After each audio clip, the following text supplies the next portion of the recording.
조국 전 법무부 장관 부인 정경심 동양대 교수에 대한 구속 전 피의자 신문이 오늘 열렸습니다. 앵커 브리핑입니다. 정 교수는 오늘 오전 10시 10분쯤 법원 영장실질심사를 받기 위해 서울중앙지법에 나왔습니다. 뿔테 안경에 흰 블라우스, 발목까지 내려오는 짙은 회색 치마 정장 차림이었습니다. 두 손을 가지런히 모으고 걸어와 포토라인에 잠시 멈춰선 정 교수는 심경 한 말씀 부탁드린다는 취재진의 질의에 재판에 성실히 임하겠다고 짧게 답하고 고개를 숙여 인사를 한 뒤 다른 질문에는 더 답변하지 않고 곧장 검색대를 거쳐 법정으로 들어갔습니다. 국민 앞에 서셨는데 심경 한 말씀 부탁드리겠습니다. 재판에 성실히 임하겠습니다.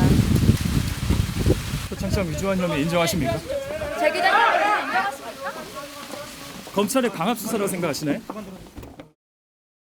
정 교수는 지난 3일에서 17일 사이 모두 7차례 검찰에 출석했는데 한 번도 언론에 노출된 적은 없습니다. 지난 8월 27일 강제수사 착수 이후 취재진 카메라에 모습이 잡힌 건 57일 만에 오늘이 처음입니다. 대검이 검찰개혁 일환으로 지난 4일 사건 관계인에 대한 공개 소환을 전면 폐지하기로 하면서 야당에선 왜 하필 지금이냐, 1호 수혜자가 왜 정경심이냐는 식의 비판이 제기되기도 했습니다. 이런 가운데 오늘 정 교수 출석엔 세간의 뜨거운 관심을 반영하듯 취재진의 개인 유튜버까지 200명 넘게 몰려 법원 출입문부터 검색대 입구까지 빽빽하게 들어찼습니다. 정 교수가 받는 혐의는 업무방해와 업무상 횡령과 자본시장법 위반 등 11개입니다. 영장심사는 송경호 영장전담 부장판사 심리로 오전 10시 반부터 시작됐습니다. 정 교수 측이 검찰이 혐의를 덧씌우고 있다며 사실상 11개 혐의 전부를 부인하고 있어 실질 심사에선 정 교수 측과 검찰 사이 팽팽한 공방이 벌어졌을 것으로 보입니다.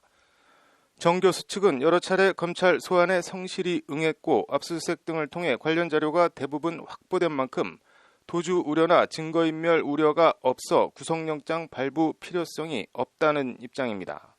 검찰은 반면 정 교수가 PC를 반출하는 등 증거인멸 우려가 있고 받고 있는 혐의들이 무거워 구속영장을 발부해야 한다고 맞서고 있습니다. 이에 따라 영장 발부 여부는 영장에 적시된 범죄 혐의를 검찰이 얼마나 충실하게 소명하느냐가 관건이 될 것으로 보입니다. 뇌경색과 뇌종양을 호소하고 있는 정 교수의 건강 상태도 변수입니다. 대검에 따르면 지난 5년간 검찰이 청구한 구속영장을 법원에서 발부한 발부율은 연평균 80% 정도 됩니다. 5건 청구하면 4건은 구속영장이 발부가 되고 기각되는 경우는 단 1건 정도밖에는 안 된다는 얘기입니다. 그러나 전체 사건으로 범위를 넓혀 경찰이나 검찰이 영장을 청구하는 비율을 보면 전체 사건의 1.3% 정도밖에는 안 됩니다. 간단하게 정리하면 경찰, 검찰 전체 수사사건 가운데 법원 영장실질심사를 거쳐 구속이 되는 경우는 100명에 1명 정도밖에 안 된다는 말입니다. 100명에 1명. 영장을 청구한 검찰 입장에서 보면 그만큼 혐의가 무거워 구속이 필요하다는 거고 반대로 혐의를 부인하고 있는 정 교수 측에선 애초 거리가 안 되는데 무리하게 영장을 청구했다는 입장입니다. 정 교수가 받는 혐의 가운데 일부는 조국 전 장관과도 직간접적으로 연결돼 있습니다. 영장 발부 여부에 따라 검찰과 정경심 교수나 조 전 장관 어느 한쪽은 큰 내상이 불가피합니다.